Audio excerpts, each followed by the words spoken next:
Bueno, empezamos entonces hoy la clase.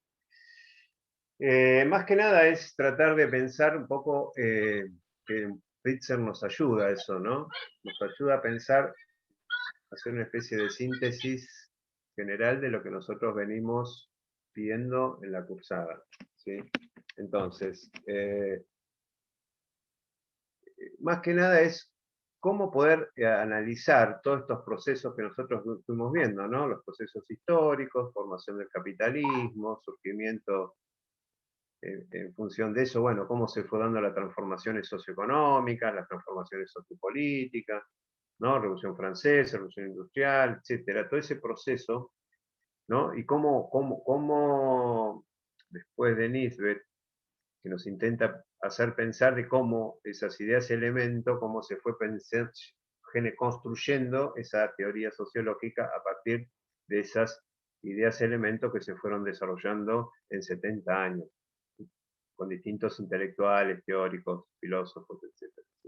Bueno, ese intento de Nisbet, ahora con el texto que nosotros tenemos hoy, la lectura que tenían que hacer hoy, nos ayuda a pensar todo ese proceso, digamos, general y tratar de llegar a poderlo pensar de manera general de vuelta, una especie de, vamos a reiterar algunas cosas, pero mínimamente o sea, lo que nosotros vamos a pensar ahora es cómo se da ese proceso, cómo unir un poco el contexto histórico y político, o sea, la vida, cómo se va dando la vida, y por otro lado, en ese contexto de cómo se va dando la vida, cómo se va construyendo una nueva ciencia, que son las ciencias sociales, y en especial la sociología, o sea, una teoría que intenta explicar ese proceso de la vida que se va dando y que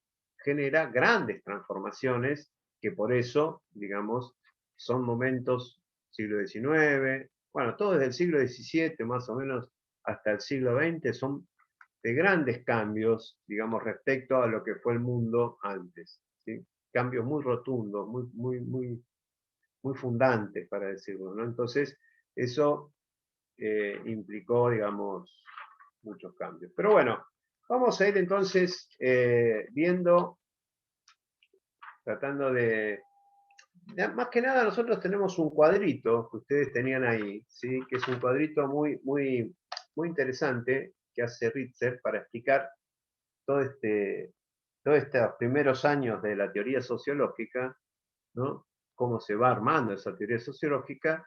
Él como que hace dos líneas, hace un cruce de dos líneas. Una que es, digamos, los procesos histórico-políticos que se van dando en el mundo, y él los llama fuerzas sociales, por un lado, ¿no? Porque lo analiza como si fueran, como analizar, viste, cuando uno hace una tabla, ¿no?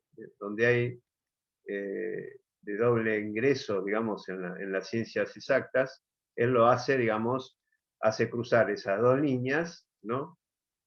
Estas dos líneas las hace cruzar de tal manera que por un lado están las fuerzas sociales y por otro lado las fuerzas intelectuales.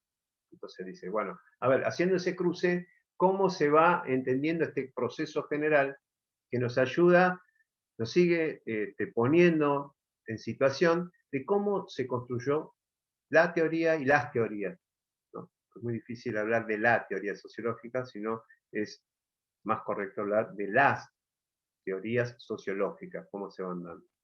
Fíjense la particularidad en la cual se plantea Ritzer, es que él lo va ubicando por país también, ¿no? Por país central.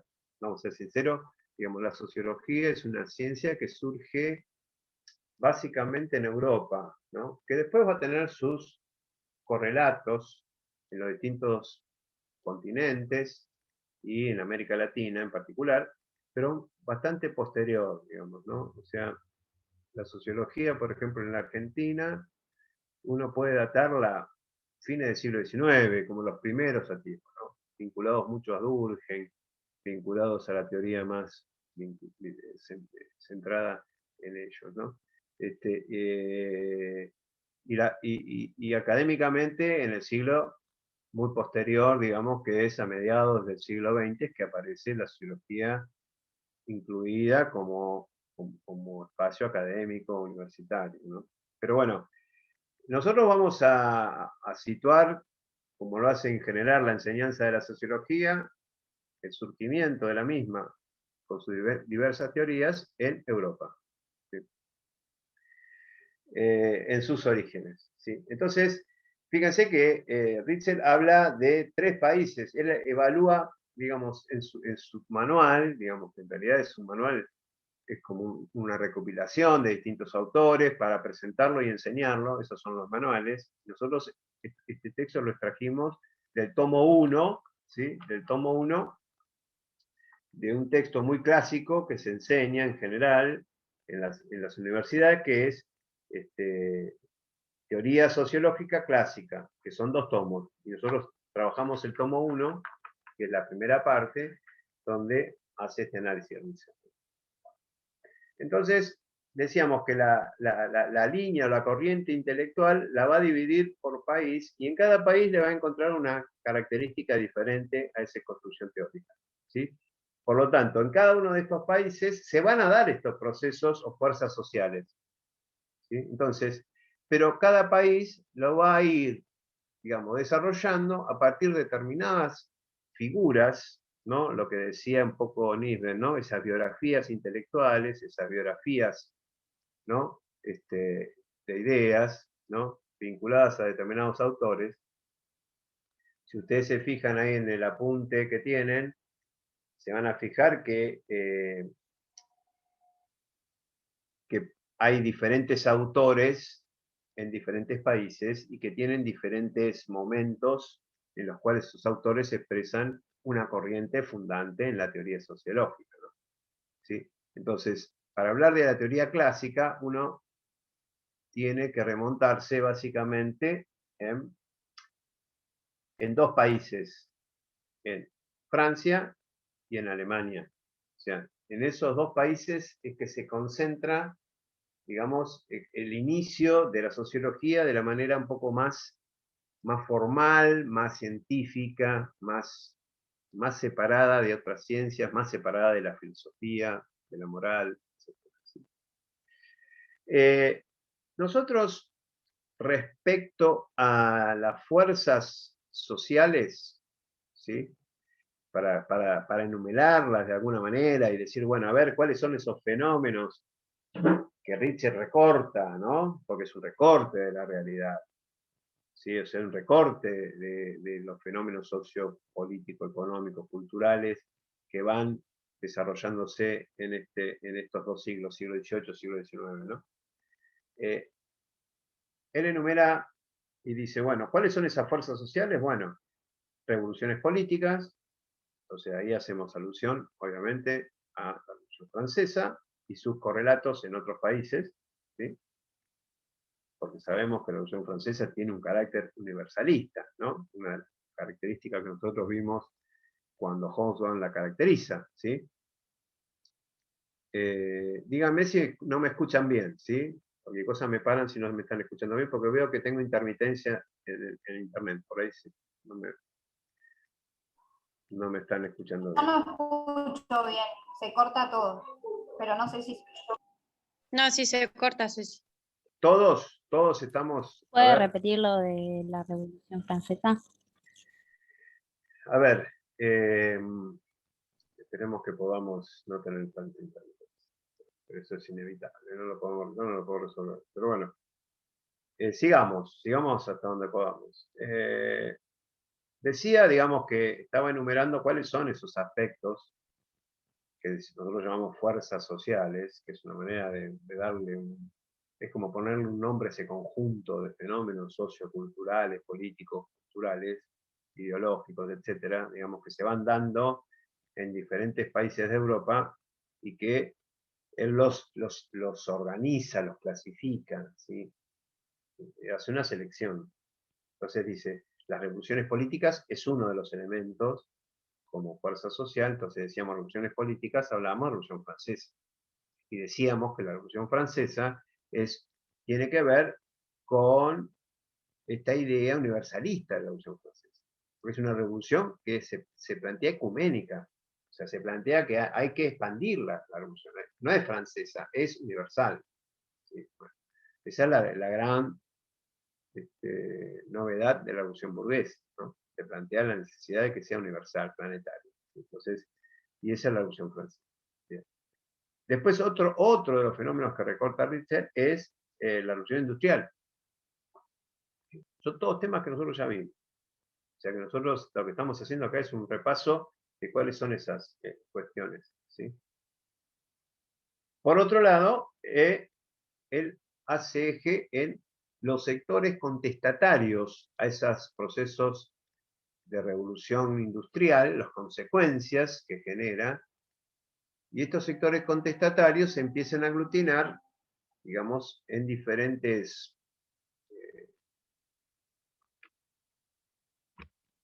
se empiezan a aglutinar en diferentes fracciones, de tipos de socialismo, tipos de radicales, ¿no? Porque en aquel momento el pensamiento radical se expresaba a partir de estos socialismos, ¿no? Que Marx los va después a clasificar, ¿no? Socialismo acá de cátedra, socialismo utópico, y él se va a decir, bueno, pero nosotros queremos construir un socialismo científico. Perfecto, entonces el nacimiento del socialismo es un tema, ¿no? Es como desde el mismo surgimiento de la revolución industrial, este capitalismo que se empieza a consolidar, bueno, desde ese mismo lugar comienza a surgir, ¿no? Comienza, digamos, a nacer una visión, digamos, que va a intentar cuestionar ese proceso. Pero siempre, digamos, en esa primera etapa son como reacciones, ¿no? Porque la impronta la tienen, obviamente, la impronta, digamos, que manejan el proceso son los sectores burgueses, ¿no? Que son los que encarnan y los que dirigen la revolución. Por eso Erich Hoffmann llama las revoluciones burguesas, ¿sí? No son revoluciones, tienen un carácter claramente burgués de las revoluciones.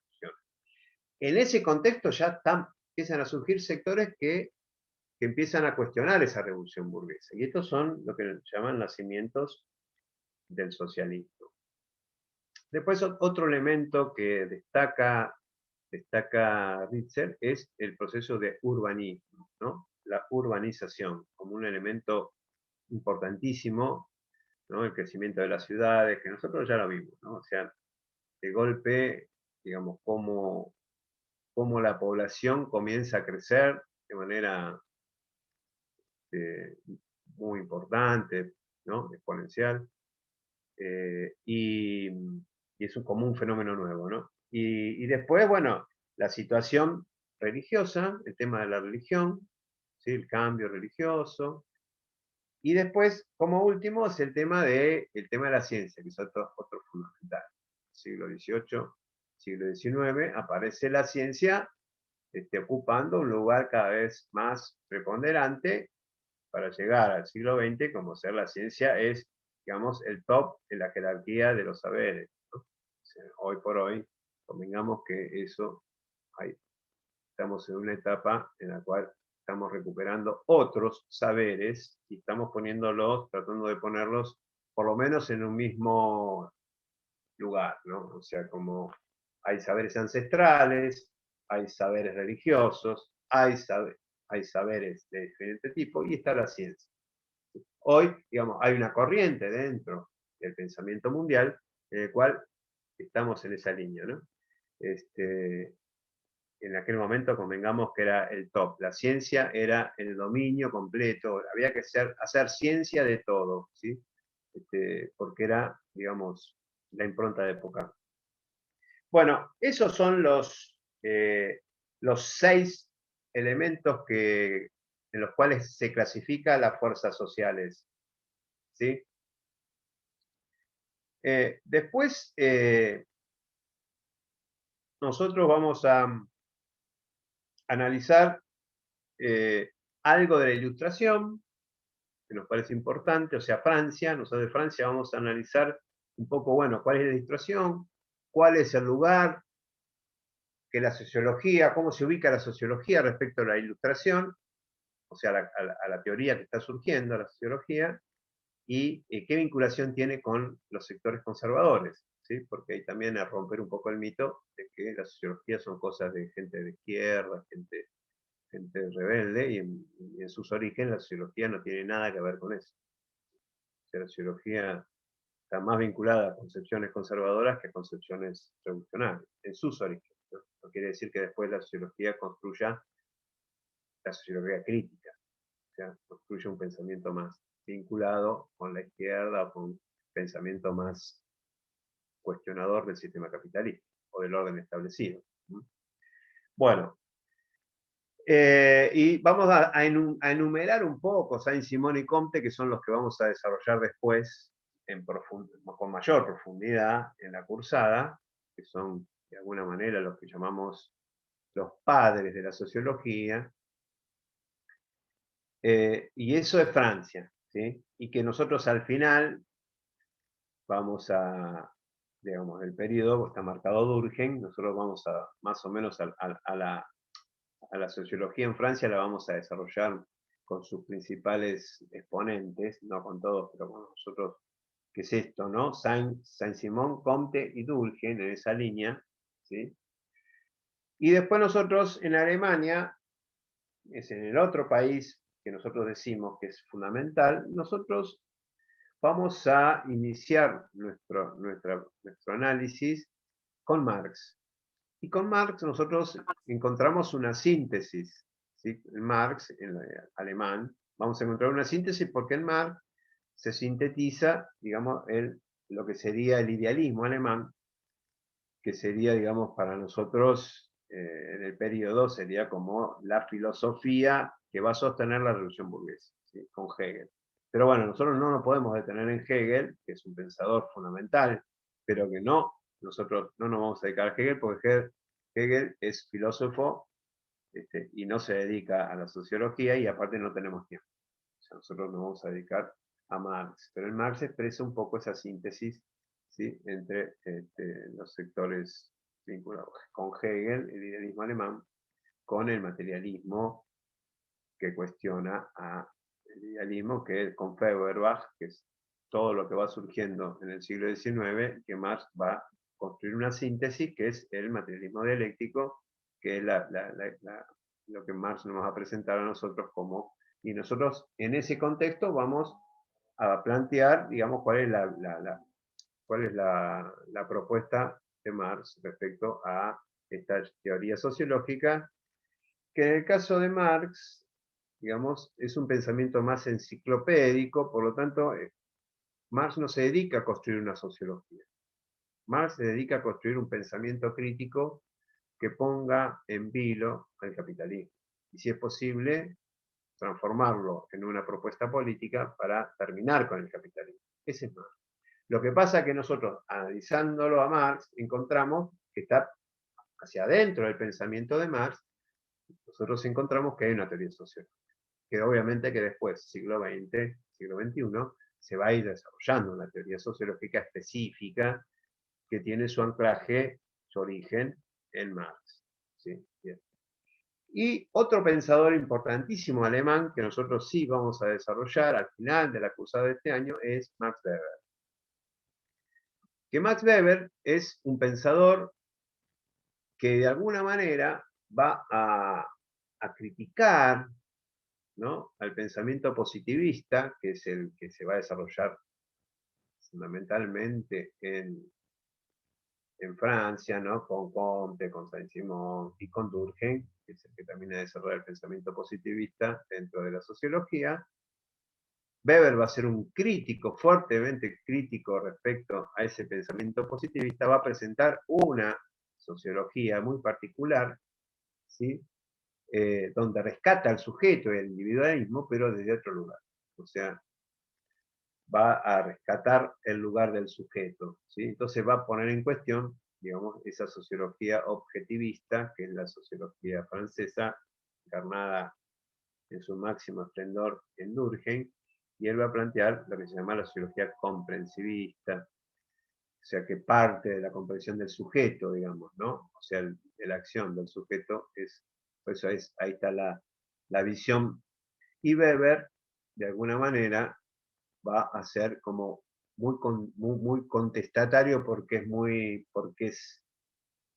es contemporáneo, pero a Marx, porque, digamos, por la fecha, fíjense, cuando estaban haciendo Weber, Marx ya estaba al final de su carrera, pero sí va a ser un fuerte contestatario a los sectores marxistas, los postmarxistas, los continuadores, o los llamados marxistas, porque Marx no es marxista, Marx es Marx.